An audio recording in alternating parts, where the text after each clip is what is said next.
Hey everyone, my name is Chloe, and today I'm here to give you five-ish of my favorite YA contemporary books or series. So, something about summer and YA contemporary just goes together perfectly. It's something just so sweet and fun and like brain candy. It's just so great. Like sitting by the pool, reading a YA contemporary.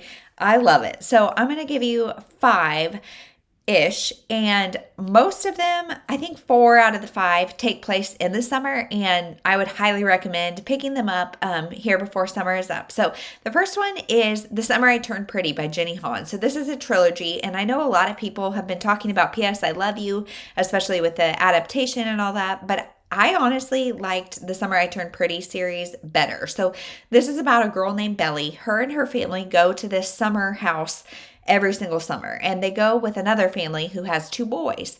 And as she's growing up, these boys are looking more appealing, I guess, and they are having kind of different relationships, but there's so much more than the romance that goes on to this book.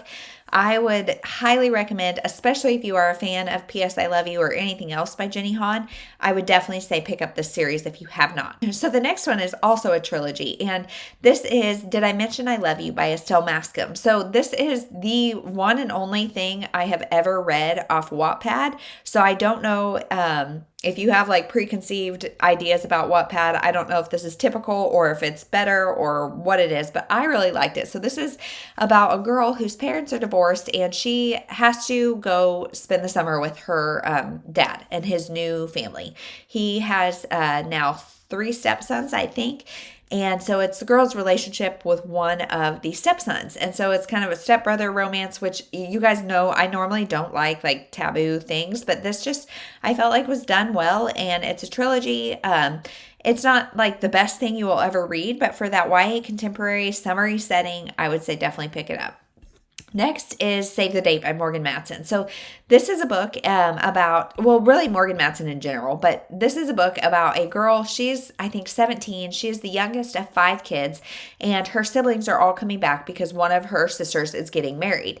And her mom has been a comic book writer, and so she has written this comic about, or not a comic book writer, she writes for the newspaper or something, a comic about their family and just the hijinks of the family. And some of the family members are fine with it, some are not, but now that our main character is going to be out of the house, the comic is ending, and there's just a lot of things that happen when this family is all together, and it's funny, it's deeper. I love like big family stories, and I just think this one was really good. Next is Love and Gelato by Jenna Evans Welch. So this one is about a girl who, her mom, I think, is dying, and she says, hey, go to Italy to meet your dad and see your dad and spend the summer with him. So she goes, and it is really good. And the setting of Italy is really good. It is a character in and of itself, and I loved this book. I have read the second in the series because I think as of now this is also a trilogy, but they're completely unrelated. The second is Love and Luck, where they go, a different girl and her brother go to Ireland, and then Love and Olives has come out somewhat recently, and that's in Greece, but they're all different characters, so I would say Love and Gelato, pick it up. The last one is one that I just read, and it's Where It All Lands by Jenny Wexler. So this is about a girl who comes to this new community, or new school, new town, and she meets 2 guys. One is super duper sweet, kind of geeky, gets picked on a lot. The other is super cool and kind of like a jock, just kind of more one of the popular kids. His dad is also a music producer, so that's part of the reason everybody kind of sucks up to him. But anyway, these 2 guys are best friends. They are neighbors, and they are like brothers. And so she meets them both, and their way of solving things is by flipping a coin, the 2 boys. They are both interested in our main character, so they flip a coin to see who gets to ask her out. And the book is told in the 2 different timelines of what would have happened if the first guy won and what would have happened if the second guy won. And there is a lot of depth to this book. This book is one of those that you have to make me sad to make me happy, and this book definitely does that. I was in tears at parts, and yet there's really great parts, and it still has that YA contemporary feel that I love so much. And this one, I know like the ending is around Christmas time, but it spans, I think, the whole year. So it's definitely not a Christmas book, but I also don't think, you don't get super summery vibes because they are in school the whole time. So this is the only one that I would say is not really summery, but still a great YA contemporary. So the reason I'm saying 5-ish and stuff is because I could go on for days. I could give you a whole list, but I don't want to talk your ear off forever. So honorable mentions are authors like Sarah Dessen.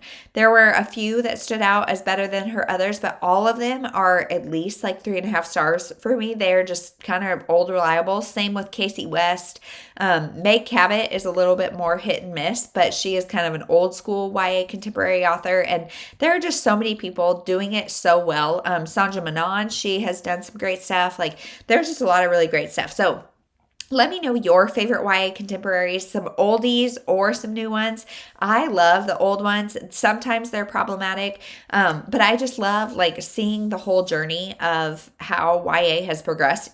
Speaking of which, if you have not read Paperback Crush, that's a really good nonfiction kind of graphic novel, I guess, or something about the progression of the genre of YA from like when it first started in the 80s to now. And so I would definitely recommend that. But that is it. Thank you for watching. Sorry I don't have any of the physical books. These are just my TBR books. All of the books I have read are boxed up, so I don't have anything out anymore physically, but I will put up pictures. Thank you for watching. Let me know your favorite YA contemporaries, and we'll talk to you in the next one.